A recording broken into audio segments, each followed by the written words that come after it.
Bonjour et bienvenue dans l'émission On en parle à Taïwan, animée aujourd'hui par Floriane Daé, Sasa et moi donc, François-Xavier Boulet. Bienvenue. Alors de quoi parle-t-on cette semaine à Taïwan ? Moi, je vais vous parler d'un sujet assez sérieux, mais très intéressant. Le paradoxe des privilèges éducatifs accordés aux autochtones à Taïwan. D'accord. Et toi ? et moi je vous parlerai des diffusions en direct qui sont installées ces derniers temps pour pouvoir observer plusieurs nids d'oiseaux et de rapaces notamment à Taïwan. On avait, je crois, récemment, On en parle à Taïwan, c'était Lisa, non, qui nous avait présenté une exposition sur les nids d'oiseaux urbains. Voilà, oui. des nids qui utilisent des cintres, des masques et d'autres objets urbains qui sont parfois aussi dans des tuyaux, ou qui pondent sur une serpillière. Voilà, par exemple. Et donc là, ça sera pour voir des nids surtout à Kunming et Pingtung, donc dans le sud de Taïwan.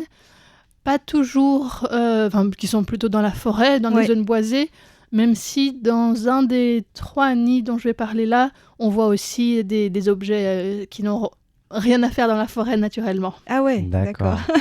Et toi ? Alors moi, je vous parlerai d'un poisson féru des Taïwanais qui va devenir une boisson grâce à la recherche justement, la recherche, oui, on peut dire ça, des scientifiques qui ont utilisé une partie d'un poisson qui souvent part à la poubelle pour justement tout exploiter dans le poisson. Parce que tout est bon dans le poisson. Faire une nouvelle huile de foie de morue, c'est ça ? Non, ce serait une boisson énergisante, tonique, sportive. Eh ben, voilà. C'est un exercice aussi pour les Taïwanais, prononcer boisson et poisson. C'est pas facile. Alors, on commence avec... Vous voulez commencer par un sujet sérieux, c'est ça ? Oui. Alors, comme ça sera fait. Tous les sujets sont sérieux. Non, mais c'est très intéressant, Le paradoxe social des privilèges éducatifs accordés aux autochtones de Taïwan. C'est un article de Omorose Aigyu qui a été publié le 12 mai dernier dans le magazine en ligne de l'université de Nottingham au Royaume-Uni, qui est un centre de recherche sur Taïwan. Et donc, Omorose Aigyu est je ne sais pas si je prononce bien, mais bon, c'est une américaine d'origine thaïlandaise, chinoise et nigériane. C'est waouh, vraiment très international. Et durant son master en santé globale à l'Université nationale de Taïwan, elle a axé ses recherches sur le vécu des étudiants autochtones. Et donc, c'est de ça que nous allons parler. Et j'ai vraiment appris beaucoup de choses auxquelles je ne m'attendais pas dans cet article, donc j'ai voulu le partager avec vous. Alors, qu'est-ce que c'est que ce paradoxe ? Alors, pour de nombreux jeunes autochtones taïwanais, l'accès aux universités d'élite, en fait, est conditionné par la possession d'un atout, entre guillemets, qui fait office à la fois de tremplin et du coup d'objectif également.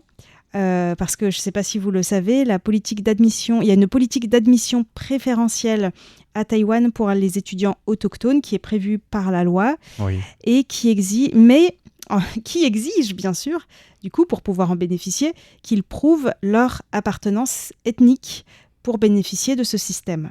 Et donc les étudiants qui veulent y participer doivent notamment réussir un test de compétences linguistiques de la langue de leur ethnie d'origine. Et donc, cette exigence, d'après l'auteur, recèle une certaine ironie, parce qu'on demande aux élèves autochtones de prouver leur appartenance culturelle au sein d'un système qui, historiquement, a cherché à effacer les marqueurs identitaires qui sont aujourd'hui exigés. Oui. C'est vrai. C'est pas faux. Et donc, pour le dire autrement, le pouvoir politique a et continue de remodeler de force l'identité autochtone de cette manière-là, notamment. Et pour la majorité des gens, l'identité est une évidence, mais pour un étudiant autochtone, elle est le fruit d'une négociation politique. Bien que cette politique vise à lutter contre les inégalités structurelles, elle le fait dans un environnement éducatif qui est encore marqué par les normes culturelles des Han. Donc, selon cet article, de telles politiques engendrent un paradoxe social. Ces règles sont conçues pour favoriser l'égalité des chances et la mobilité sociale, bien sûr, mais elles peuvent simultanément générer de la stigmatisation, des tensions identitaires et affaiblir le sentiment d'appartenance sociale. Donc on va voir ça tout à l'heure avec quelques témoignages. D'accord. Mais historiquement, on va juste rappeler, peut-être pour poser un petit peu le contexte, que les pouvoirs successifs ont utilisé l'éducation comme un outil d'assimilation à Taïwan, donc pendant la période coloniale japonaise et encore en plus pendant le gouvernement nationaliste du Kuomintang. Par la suite, les systèmes d'éducation étatiques ont réprimé les langues et les identités autochtones au bénéfice soit du japonais, soit du mandarin. Et l'ironie réside dans le changement des exigences politiques. Donc, pendant la période autoritaire du Kuomintang, l'identité autochtone était un handicap à réprimer. Aujourd'hui, dans le cadre de cette politique de discrimination positive, elle est devenue un atout, mais un atout qu'il faut prouver. C'est en 2006 que le gouvernement a instauré ce quota supplémentaire pour les élèves autochtones candidats au lycée et aux universités, ainsi que des points bonus aux examens. Et ces mesures, en fait, s'apparentent à la politique de discrimination positive aux États-Unis. Cependant, le traitement préférentiel engendre une stigmatisation sociale pour les étudiants autochtones taïwanais, déjà membres d'une minorité historiquement marginalisée. Ces politiques peuvent involontairement aggraver la discrimination. Au lieu de fonctionner uniquement comme des mécanismes d'égalité des chances, elles stigmatisent souvent les étudiants comme bénéficiaires d'avantages non mérités, transformant cette politique en un symbole visible de différence. Oui. Alors, la stigmatisation et discrimination ne sont pas de simples obstacles externes. Selon l'auteur, elles façonnent la socialisation d'un individu et par extension son bien-être social. Parce que pour se sentir bien, en fait, la santé, ce n'est pas qu'une affaire privée et biologique, c'est aussi se sentir bien dans la société, donc une affaire communautaire et politique. Et pour les étudiants autochtones taïwanais, le système de bonus est une arme à double tranchant. Parce que cette politique suscite un ressentiment chez certains étudiants Han et donc des tensions identitaires. Donc c'est pas que des suppositions ou une théorie comme ça, puisqu'il y a bien eu une étude menée par Tsewang Tiera, qui est une travailleuse sociale, et qui a étudié la question. Et selon les témoignages qu'elle a recueillis, de nombreux étudiants autochtones subissent des discriminations liées à l'obtention de ces points bonus, ce qui contribue à la baisse de leur estime de soi et à une certaine appréhension dans les interactions sociales, de peur d'être pointés du doigt pour avoir reçu un traitement de faveur. Bon, heureusement, tout le monde ne pense certainement pas comme ça. Enfin, tous les étudiants ne pensent peut-être pas ça, mais c'est vrai que le système en soi, ça crée potentiellement ce genre de problème. Oui, tout à fait. Déjà qu'on voit que chez les adultes, il y a ce même problème que chez les parents, Han par exemple, qui disent nous, on n'a pas d'aide à l'éducation, alors qu'il suffit qu'il y ait un petit peu de sang aborigène et autochtone pour que le gouvernement vienne aider à je ne sais pas quelle hauteur.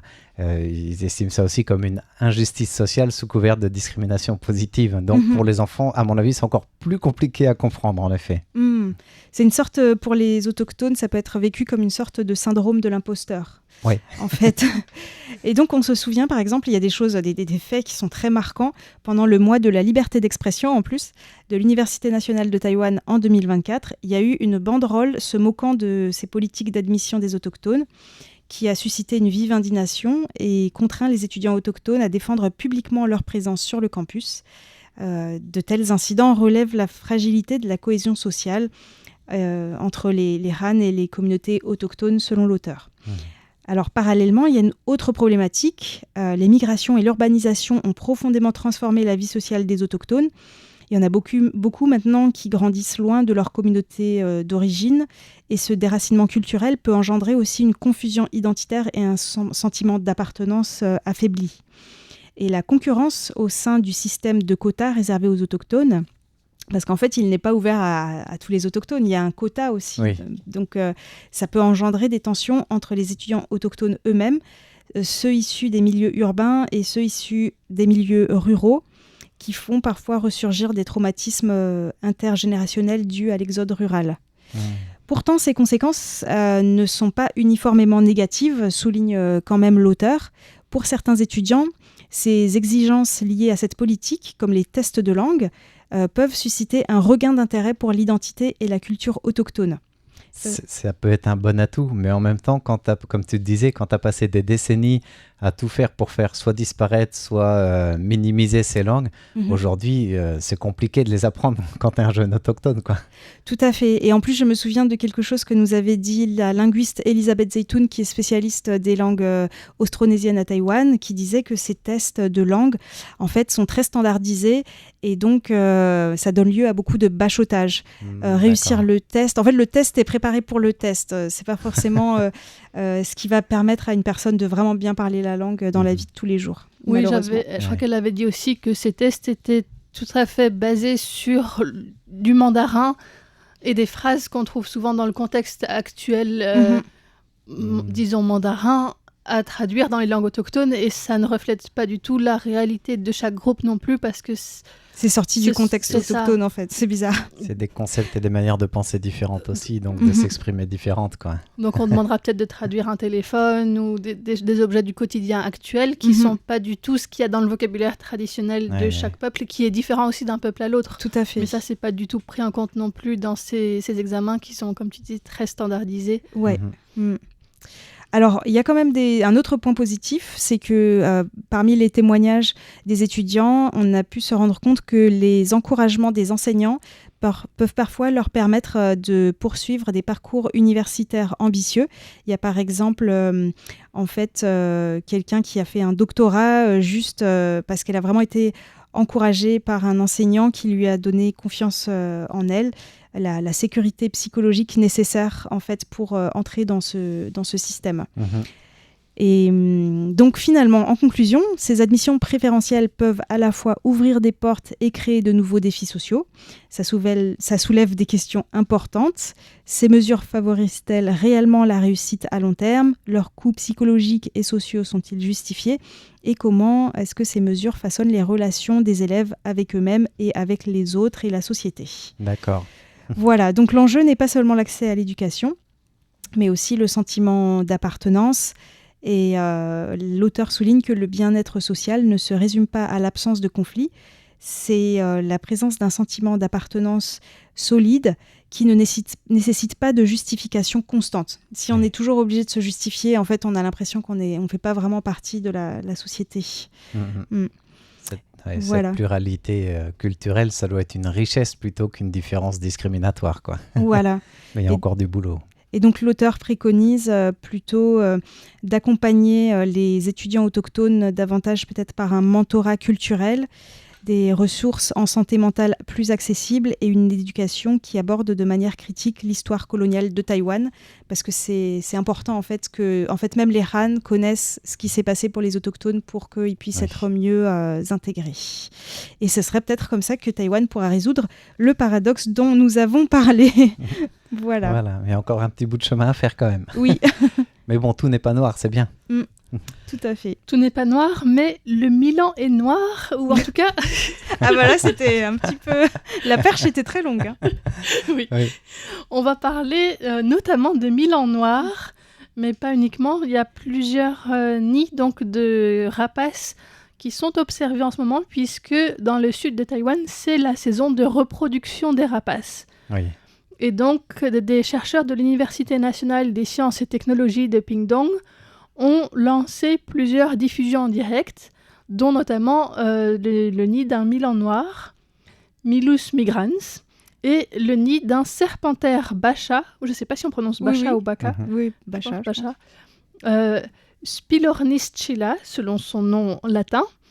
Et ce serpentaire, en fait, il est de la famille des aigles. Il mesure entre 55 et 75 cm. Il a un corps brun foncé et une tête surmontée d'une sorte de huppe touffue qui se dresse quand l'oiseau est inquiet. Et donc, c'est le fait qu'il se nourrisse de serpents qui lui a donné son nom de serpentaire. Il est appelé en anglais Crested Serpent Eagle, donc l'aigle serpent ou serpentaire à crête. On peut en voir pas mal à Taipei aussi, aux alentours de Taipei. Oui. Voilà, oui, donc c'est un rapace qui est relativement commun, effectivement. Mais donc là, on peut voir 24 heures sur 24 un petit serpentaire dans son nid. C'est la télé-réalité. Voilà.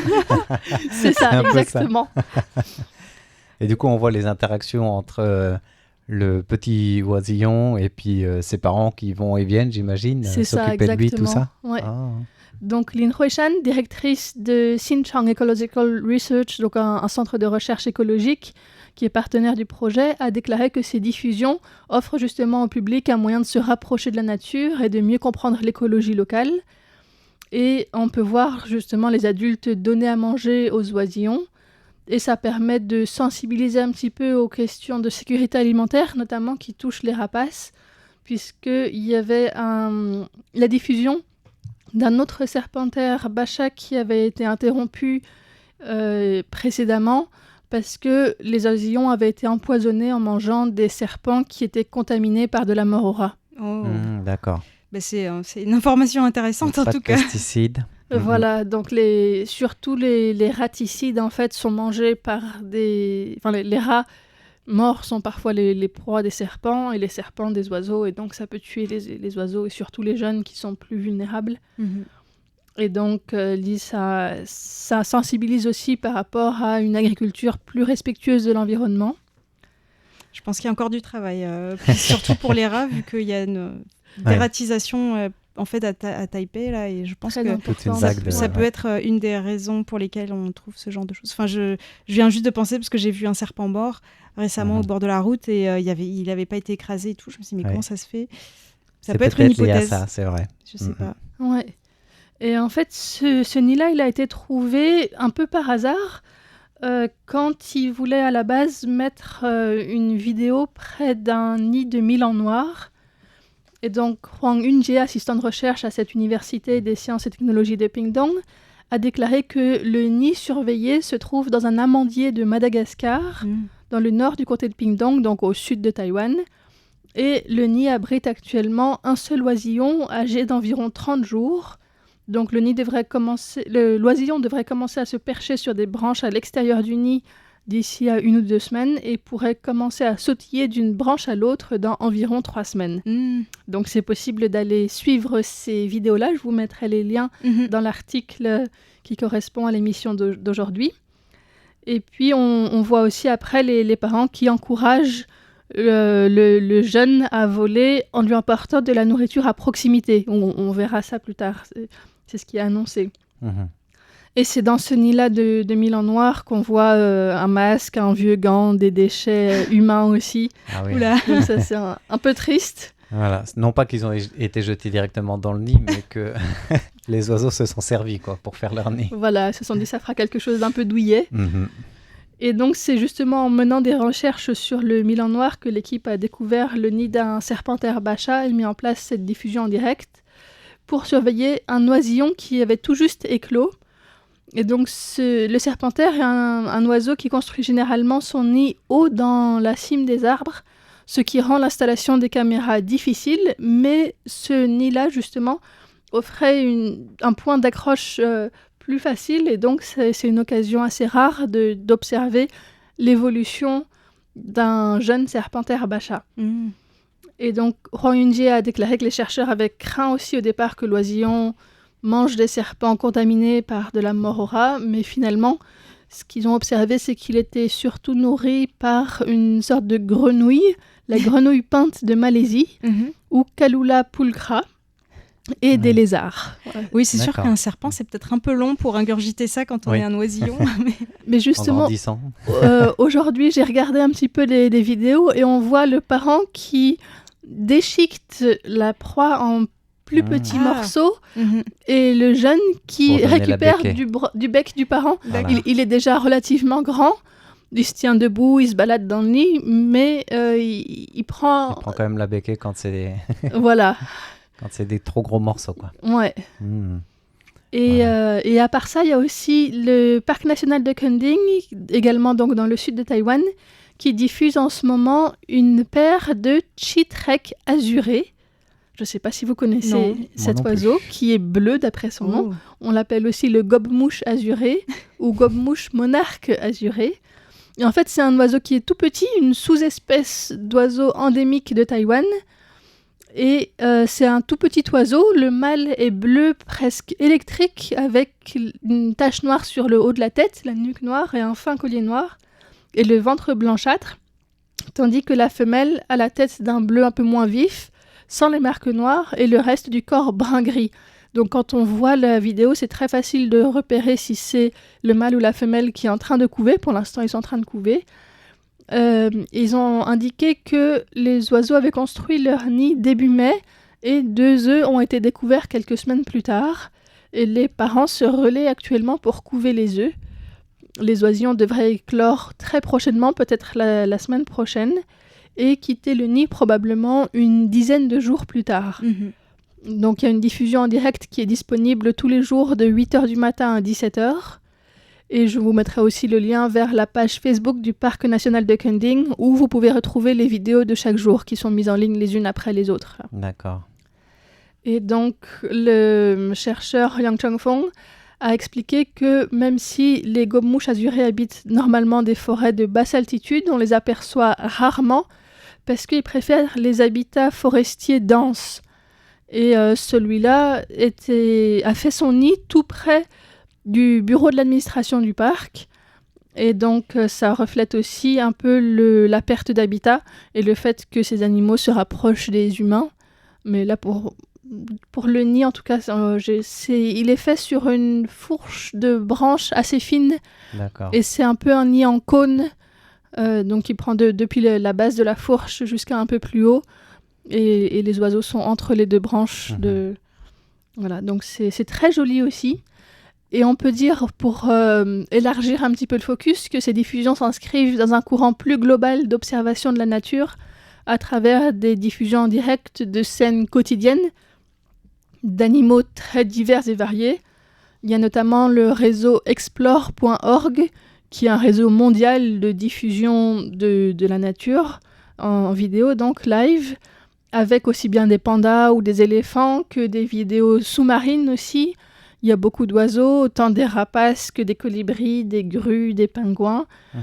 Et souvent, ces diffusions n'ont pas lieu toute l'année, mais surtout pendant la période de nidification pour les oiseaux, parfois pour les grandes migrations aussi.